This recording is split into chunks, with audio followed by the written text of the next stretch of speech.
저녁이라기엔 지나치게 고요한 서울 근교 오래된 주택가에 자리한 반지하 집의 창문 너머로 노을빛이 스며들었다. 그 빛은 신지혜의 얼굴을 한층 더 피로해 보이게 했다. 세탁기 돌아가는 진동 소리, 약간 삐걱대는 형광등, 그리고 시아버지 방에서 간헐적으로 들려오는 기침 소리까지 그 모든 것이 지혜의 하루를 가득 채우는 현실이었다. 지혜는 잠시 허리를 펴고 거울을 보았다. 40이라는 나이, 젊지도 늙지도 않은 듯한 그 애매함 속에서 그녀의 얼굴에는 책임과 인내가 켜켜이 쌓여 있었다. 남편은 공사 현장에서 돌아오기 전까지 연락이 없었고 일찍 은퇴한 시아버지는 당뇨와 허리 통증으로 누워 지내는 시간이 길어지고 있었다. 일, 집안일, 병간호 어느 것 하나 가벼운 게 없었다. 그러나 그날 지혜는 예기치 않게 들이닥친 폭풍 같은 말을 듣는다. 지혜야, 아버님 상태가 좀 더 안 좋아진 것 같아. 병원에서 정기 검진 받아야 한대. 남편 민수는 무거운 표정으로 말을 꺼냈다. 지혜는 눈을 깜빡였다. 검진? 갑자기 왜? 당뇨 합병증으로 의심된대. 입원도 오래 걸릴 수 있고 비용도 좀. 잠시 침묵이 흘렀다. 그녀의 머릿속에서는 전기세, 아버지 약가, 월세, 남편의 불규칙한 수입 모든 숫자들이 소리 없이 충돌했다. 그리고 그 중심에는 그녀만 혼자 서 있었다. 그녀는 깊게 숨을 들이쉬었다. 어떻게든 해보자. 아버님 잘 모시자. 그 말은 담담했지만 지혜의 내면에서는 작은 전쟁이 일어났다. 현실은 잔인했고 선택지는 많지 않았다. 그러나 가난 때문에, 책임 때문에, 혹은 가족이라는 이름 때문에 그녀는 또다시 견딜 준비를 했다. 밤이 깊어갈수록 집안은 더 조용해졌지만 지혜의 머릿속은 더 복잡해졌다. 그녀는 작은 스탠드를 켜고 아버지의 약통을 정리하며 스스로에게 말했다. 돌아갈 수도 멈출 수도 없어. 이 길이 내 삶이니까. 지혜는 아무도 보지 않는 곳에서 숨을 가다듬었다. 폭풍은 이미 시작됐고 그녀는 그 폭풍 속에서 흔들리지만 쓰러지지 않는 나무였다. 며칠 뒤 시아버지는 대학병원에 입원했다. 검사 결과는 예상보다 좋지 않았다. 신장 기능 저하, 망막 이상, 심장 관련 합병증 가능성 의사의 한마디 한마디가 비수처럼 꽂혔다. 간병인을 쓰셔도 되지만 비용이 만만치 않으실 겁니다. 의사의 현실적인 말에 남편 민수는 시선을 바닥에 떨어뜨렸다. 그러나 지혜는 한 발 먼저 입을 열었다. 제가 할게요. 어차피 집에서도 제가 했으니까요. 민수가 놀란 눈으로 그녀를 바라봤다. 지혜야, 내 몸도 힘든데. 돈 아끼려면 내가 하는 게 맞아. 그 말은 가장 합리적이었지만 가장 가슴 아픈 선택이기도 했다. 그날부터 지혜는 새벽에 먼저 일어나 도시락을 싸고 시아버지 간병을 위해 병원으로 향했다. 남편은 공사 현장으로, 그녀는 병실로 같은 집에서 출발했지만 서로 다른 방향으로 흩어졌다. 병실의 냄새, 소독약 향, B-하는 모니터 소리 지혜는 그 속에서 하루를 보냈다. 그녀의 손은 시아버지의 손을 닦고 등을 받쳐주고 식사를 도왔지만 마음속 깊은 곳에서는 다른 감정이 들끓었다. 마음속 깊은 곳에서는 다른 감정이 들끓었다. 왜 나만 이렇게 살아야 하지? 그러나 시아버지가 고통으로 찡그린 얼굴을 할 때면 지혜는 또 마음이 흔들린다. 남편 없이 혼자 아들을 키웠다는 시아버지의 지난한 세월이 비록 무뚝뚝하고 까다로웠다 해도 그 안에 담긴 외로움이 눈에 보였다. 비록 무뚝뚝하고 까다로웠다 해도 그 안에 담긴 외로움이 눈에 보였다. 어느 날 새벽 지혜가 침대 곁에서 깜빡 잠든 사이 시아버지는 낮게 중얼거렸다. 지혜야, 미안하다. 지혜는 깨지 않았지만 그 말은 오래도록 병실 공기 속에 떠돌았다. 이 집안의 벽은 금이 가 있었다. 가난, 질병, 무거운 기대와 책임. 하지만 그 벽 사이에서 지혜는 또 한 번 자신을 다잡는다. 이 세상 어디에도 쉽지 않은 역할이 없다지만 그녀에게 맡겨진 역할은 유난히도 무겁고 깊었다. 그리고 그 무게를 혼자 짊어져 가는 것이 그녀가 선택하지 않았지만 떠안게 된 인생이었다. 병원 창문 밖으로 계절이 서서히 바뀌고 있었다.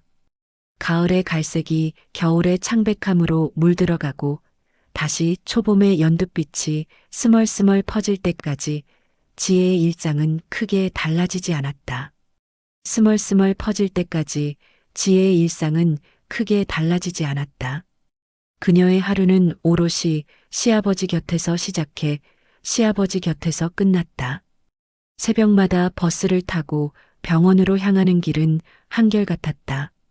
비교적 한산한 이른 시간 지하철역 앞에서 김이 모락모락 나는 어묵 국물 냄새가 풍겼고 중년 아주머니들이 들고 오는 채소 상자의 냄새가 바람에 섞여 지나갔지만 지혜에게는 그 모든 것이 배경음처럼 희미하게만 남았다.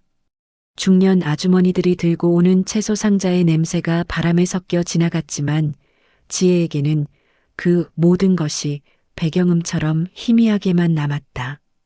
지혜에게는 그 모든 것이 배경음처럼 희미하게만 남았다. 병실 문을 열면 항상 같은 풍경이 기다리고 있었다. 모니터의 일정한 소리, 창문 틈새로 들어오는 인공 조명, 그리고 시아버지의 규칙적인 숨소리, 혹은 간밤의 통증으로 인해 짧아진 집중력과 흐릿한 목소리. 어느 날은 시아버지가 새벽엔 유난히 허리가 아프더라 하고 낮게 말하면 지혜는 무릎 담요를 조용히 가져다 깔아드렸다. 지혜는 무릎 담요를 조용히 가져다 깔아드렸다. 말보다 행동이 더 빠르게 움직이는 사람이었기에 지혜는 늘 이렇게 조용히 자신의 역할을 수행했다. 그러나 그 침묵 속에는 헤아릴 수 없는 감정들이 쌓였다. 피로, 걱정, 절망, 책임감, 그리고 알 수 없는 미묘한 연민. 깨끗하게 정리된 병실을 바라보며 지혜는 종종 생각했다. 나는 언제쯤 나를 위해 쉬어볼 수 있을까? 봄이 오는 어느 날 병실 바깥에서 들려오는 아이들의 웃음소리에 지혜는 잠시 멈춰섰다. 소리를 따라 창가로 다가가 보니 퇴원하는 한 가족이 손을 잡고 병원을 나서는 모습이 보였다. 아내는 남편의 팔을 붙잡고 아이는 작은 풍선을 들고 신이 나 있었다. 그 모습을 바라보는 지혜의 마음속에 오래도록 감춰두었던 바람 하나가 작은 불씨처럼 피어올랐다. 우리 집도 저런 평범한 행복이 가능할까? 하지만 시아버지의 기침소리가 그녀의 생각을 끊었다. 고개를 돌려 다시 침상으로 다가가며 지혜는 조용히 물컵을 들어 시아버지에게 내밀었다. 아버님, 물 드세요. 천천히. 시아버지는 고집스럽게 고개를 젓다가도 몇 초 뒤에는 물을 받았다. 지혜야, 내가 아니었으면 내가 어떻게 버텼을지 모르겠다. 이따금 건네는 이런 말들이 지혜의 마음에 묘한 울림을 남겼다. 고맙다라는 말이 이렇게 뒤늦게 들릴 줄은 몰랐다. 미안하다는 말보다 더 무겁게 느껴졌다. 겨울이 가고 봄이 오고 여름의 강한 빛이 병원 창문에 드리워질 때까지 지혜의 마음은 조금씩 변해갔다. 이 집안에 시집 온 지 10수년 동안 단 한 번도 자신을 가족의 중심이라 생각해 본 적이 없었는데 어느 순간부터 그녀는 병실 안에서만큼은 어쩐지 유일하게 중심을 잡고 있는 존재 같았다. 어느 순간부터 그녀는 이 병실 안에서만큼은 어쩐지 유일하게 중심을 잡고 있는 존재 같았다. 지혜가 없으면 돌아가지 않는 하루. 지혜가 있기에 유지되는 집안의 균형. 하지만 하루의 끝이 되면 집으로 돌아가는 길은 여전히 무거웠다. 남편 민수는 피곤한 얼굴로 하루 어땠어? 하고 묻고 지혜는 그 질문에 항상 괜찮아라고 대답했다. 표정은 고단했지만 목소리는 누구보다 밝고 견고했다. 삶이란 것이 누구에게나 녹록하지 않다는 것, 그럼에도 버티는 힘이 결국 사람을 지탱한다는 것을 지혜는 누구보다 잘 알고 있었다. 어느 날 밤 지혜는 병실 창가에 서서 도시의 불빛을 바라보았다. 환자복을 입은 사람들, 검진 대기실을 오가는 가족들, 간호사들의 바쁜 발걸음 그 모두가 어떤 이야기를 품고 있는지 지혜는 알 수 없었지만 한 가지는 분명했다. 그 모두가 어떤 이야기를 품고 있는지 지혜는 알 수 없었지만 한 가지는 분명했다. 나만 힘든 게 아니구나. 그 깨달음은 그녀의 마음을 조금 덜 무겁게 만들었다. 희생이라는 말이 때로는 너무 위대해 보이지만 정작 그 이야기를 만들어가는 사람들은 평범한 사람들이었다. 그녀처럼 흔들리면서 울면서 그러나 무너지지 않는 사람들 말이다. 세상은 지혜에게 여전히 가혹했지만 그녀의 마음속 세상은 조금씩 달라지고 있었다. 그녀의 하루는 여전히 버겁지만 그 하루를 견디는 힘은 어느새 깊고 단단해져 있었다. 그 힘이 누구에게서 온 것인지, 남편의 미약한 응원인지, 시아버지의 뒤늦은 감사인지, 아니면 그녀 스스로가 만들어낸 용기인지 지혜는 알지 못했다. 하지만 그녀는 알고 있었다. 내일도 다시 병원으로 향할 것이고 그 길 위에서 또 하루를 살아낼 것이라는 것을, 흔들리되 쓰러지지 않는 그런 사람으로 남겠다는 것을. 병원 생활이 길어질수록 지혜와 남편 민수 사이의 대화는 점점 짧아졌다. 서로를 위한 배려가 아니라 서로의 고단함이 말들을 닫아버렸기 때문이었다. 민수는 공사장의 불규칙한 일과 혹독한 야외 노동으로 늘 지쳐 있었고 지혜는 병원과 집을 오가며 체력도 감정도 모두 소진된 상태였다. 지혜는 병원과 집을 오가며 체력도 감정도 모두 소진된 상태였다. 하지만 갈등의 시작은 아주 작은 순간에서 비롯되었다.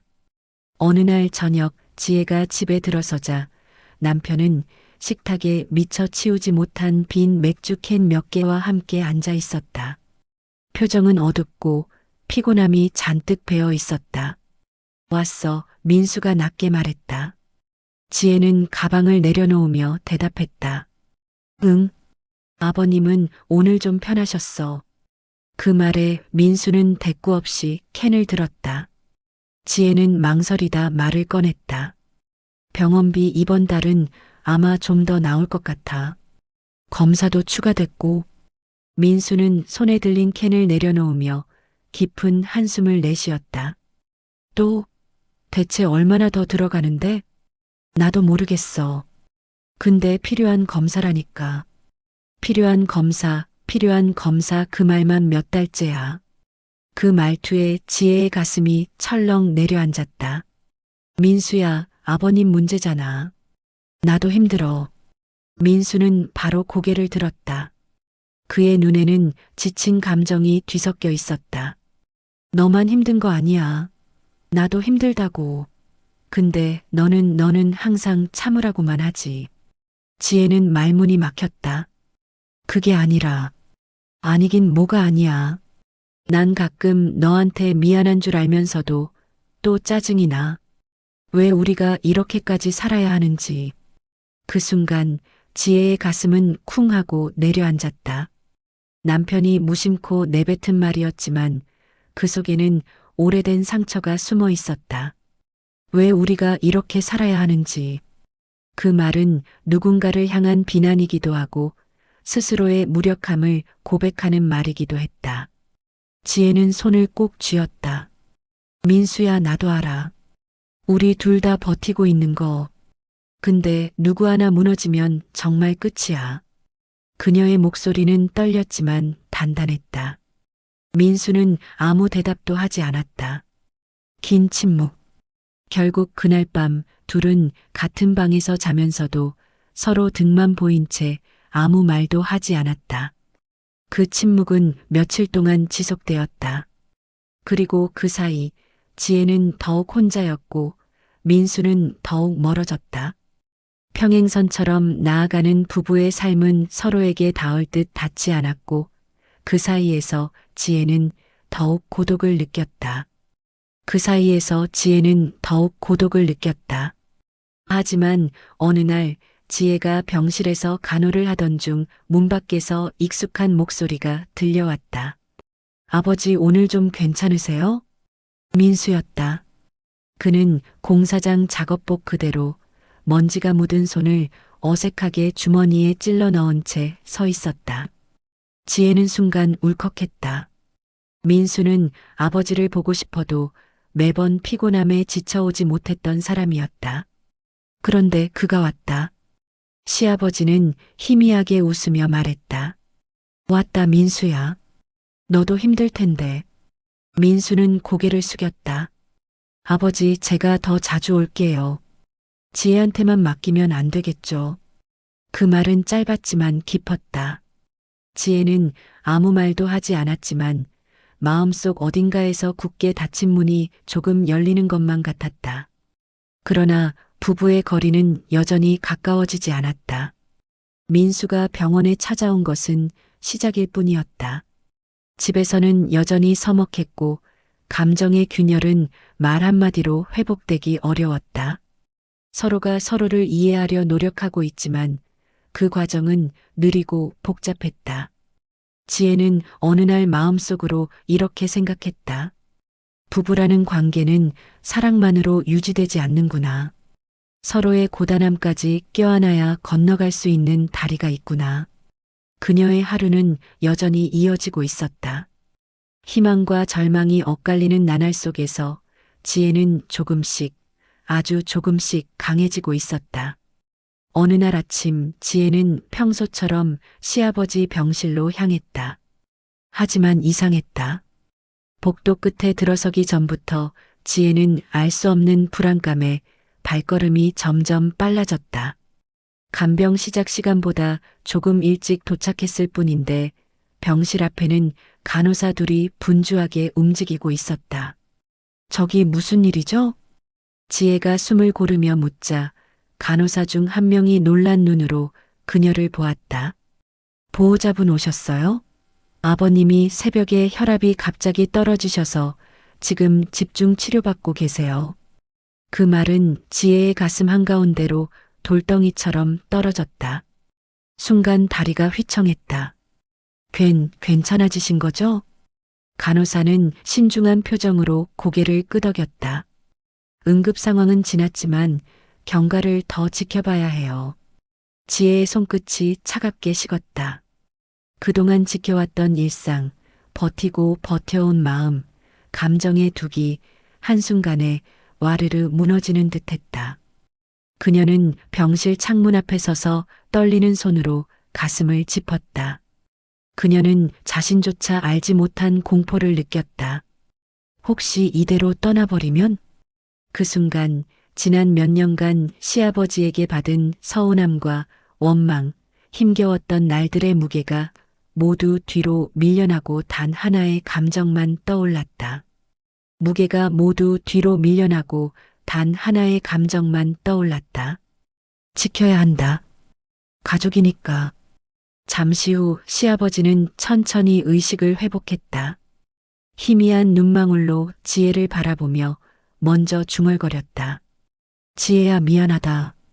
그 한마디는 너무 작아서 금방 사라질 것 같았지만 지혜는 듣는 순간 눈물이 왈칵 쏟아졌다. 아버님 괜찮으셔야 해요. 아직 아니에요.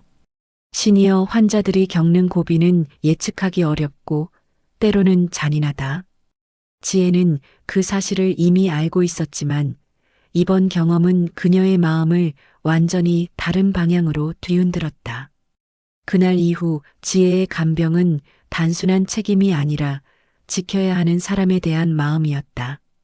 게다가 새벽 고비 이후 시아버지의 태도도 조금씩 달라졌다. 말을 아끼는 대신 가끔 지혜의 손을 꼭 잡는 일이 늘었다. 지혜야, 내가 참 고맙다. 말은 짧아도 그 속엔 지난 세월의 사과와 다짐이 담겨 있었다. 지혜는 울지 않으려 했지만 눈시울이 자꾸 뜨거워졌다. 아버님, 오래오래 건강하게 계셔야죠. 그래야 제가 버틸 힘도 생기죠. 며칠 뒤 민수도 일을 일찍 마치고 병원에 찾아왔다. 지혜가 병수발을 하느라 몸이 더 말라가는 모습에 민수는 가슴이 저릿했다. 지혜야, 너 요즘 너무 말랐어. 괜찮아. 조금 피곤해서 그래. 너까지 쓰러지면 우리 집은 누가 지키니? 민수의 말은 진심이었다. 지혜는 그 말을 들으며 처음으로 남편이 자신을 얼마나 의지하고 있는지 실감했다. 그날 밤 병실에서 지혜는 조용히 의자에 기대 앉아 창문 밖을 바라보았다.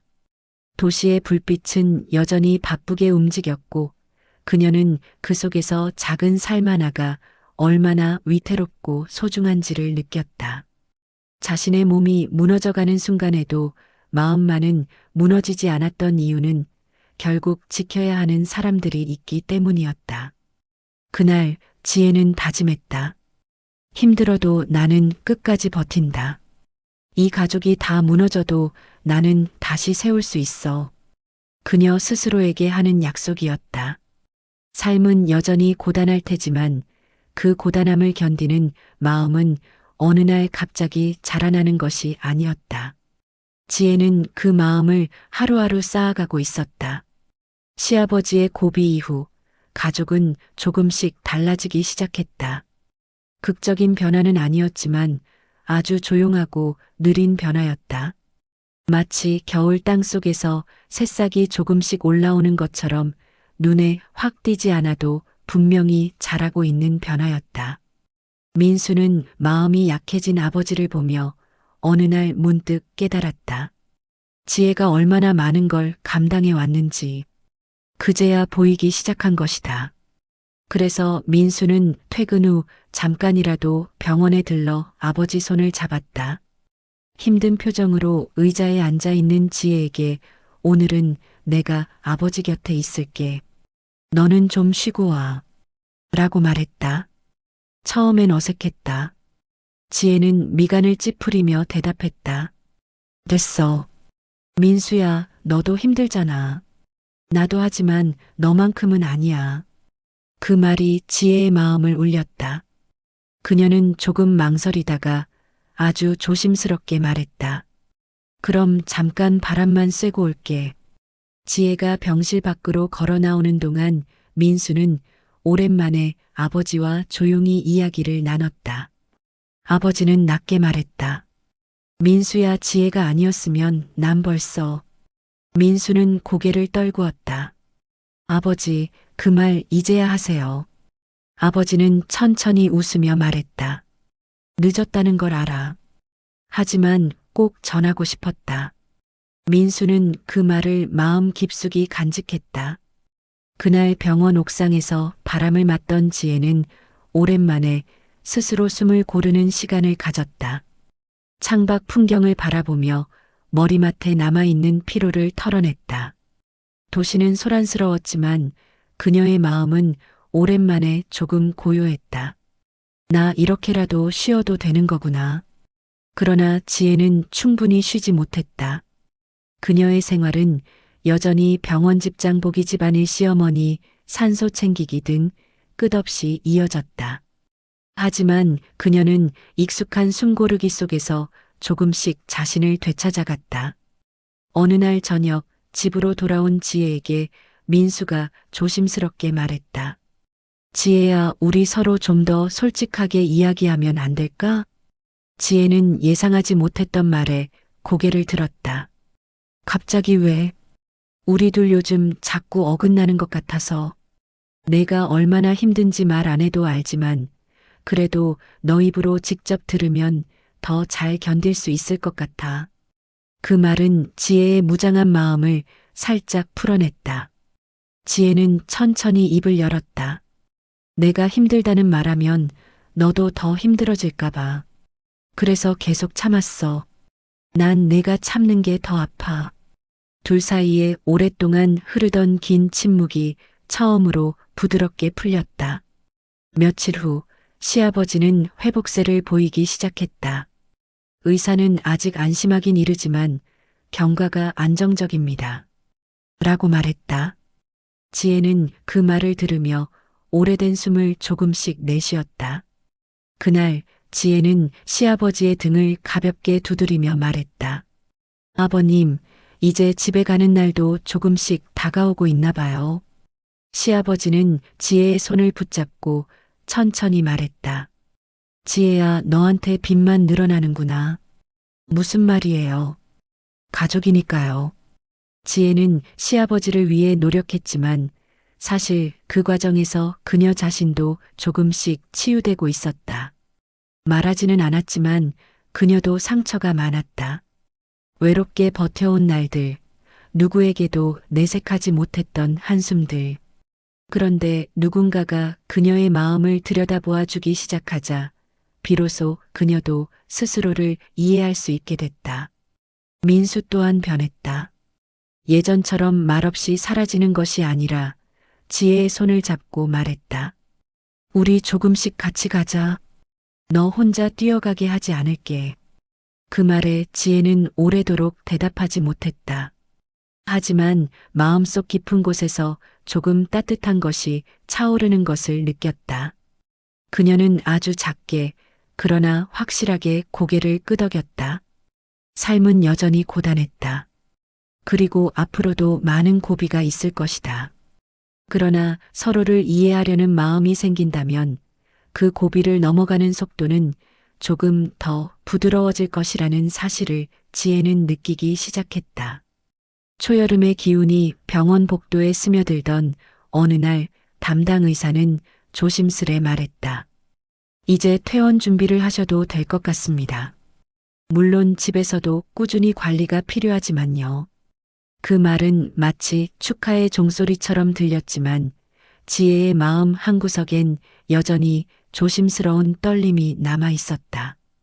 병원을 수십 번 오가며 겪은 불안과 긴장, 그리고 시아버지의 갑작스러운 고비를 떠올리면 안심이라는 단어를 쉽게 믿을 수 없었다.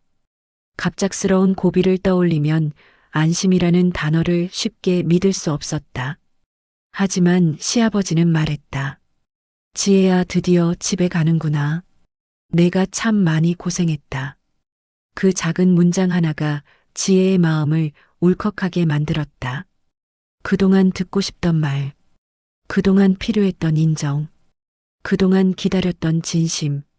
지혜는 환하게 웃었다.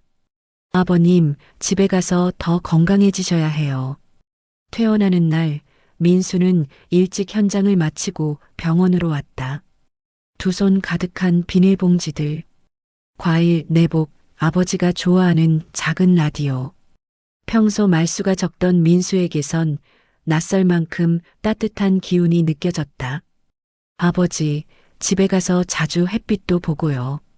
제가 휠체어 밀어드릴게요. 민수의 말에 시아버지는 잠시 아들을 바라보다 아주 천천히 고개를 끄덕였다. 그 순간 지혜는 조용히 생각했다. 사람은 진짜 변하긴 하는구나. 퇴원 수속을 마치고 병원을 나서며 지혜는 유난히 밝은 햇살을 올려다보았다. 몇 달 동안 매일 보던 하늘인데 오늘따라 처음 보는 것처럼 눈이 부셨다. 집으로 돌아가던 택시 안. 길가의 나무들은 초록을 머금고 흔들렸고 바람이 창문을 스쳐 지나갔다. 시아버지는 불쑥 말을 꺼냈다. 지혜야, 내가 너한테 못한 말이 많다. 지혜는 조용히 시아버지를 바라보았다. 이젠 늦었을 수도 있는데 그래도 말하고 싶다. 민수도 고개를 들었다. 차 안의 공기가 조금 더 조용해졌다.